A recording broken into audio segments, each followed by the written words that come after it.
E nós precisamos reconhecer outro também, não? World Ranger Day, celebra dia 31 de julho, da hora e trabalho de tour ranger around mundo. Da põe ênfase riba o rol de proteção do patrimônio cultural, salvaguardar a vida silvestre e da concentrar riba a segurança de visitantes.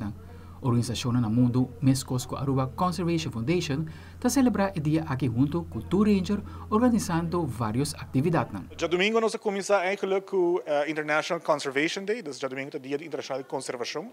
E nós vamos fazer hike na área na colônia que nós estamos manejando, na costa na Cerro Colorado, com o grupo que está presente. Nós temos diferentes outras atividades, nós parte fruit shakes, nós fazemos spa, massagem na oficina também, para o ranger que quer participar. E eigenlijk o World Ranger Day, nós decidimos também ser a organização, ser a parque, para metade dia, para assim nós poder enfocar internamente, para criar uma cultura mais melhor de união. Nós estamos aqui eigenlijk para workshop relacionado com team building. É muito importante para nós ter mais união, melhor comunicação, melhor confiança. Porque somente nós trabalhamos juntos, a organização vai adiante, e se a organização vai adiante, a conservação e a natureza também vai adiante. Então, nós para quieto para fazer training aqui e depois nós celebramos também riba catamarão.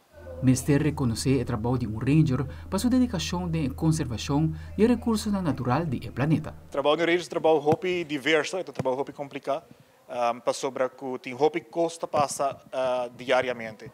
Em princípio, eu botei para conservar a natureza, então o primeiro ponto está para a conservação da natureza, mas naturalmente botei visitante também que também a natureza, então você vai guiar também, dando boa informação para assim a comunidade começar a respeitar e também dar mais amor e carinho na natureza. Nós somos ministério de mais ranger, depende de fundo, quando nós chegamos no fundo, para nós buscar mais ranger. Aí passamos a começar a hire back depois da pandemia. Algo que nós criamos um time pouco a pouco back para assim nós prosseguir nosso trabalho o mais possível. Rangers está heroína pouco reconhecido quando trabalha sem descanso para assim assegurar que nós prosseguir desfrutar de mundo natural e ricamente diversificado. Eu quero ex-ranger não seguro de 21 anos com o parque está bastante. Eu quero hope trabalho, esforço, abai para não estar onde não está. Depois para a mês aqui não.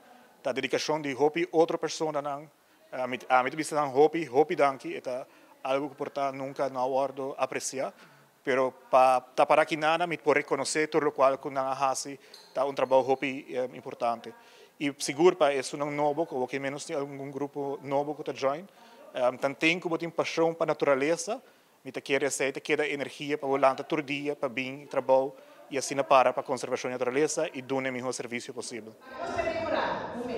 Aldric Werleman, Telenotícia.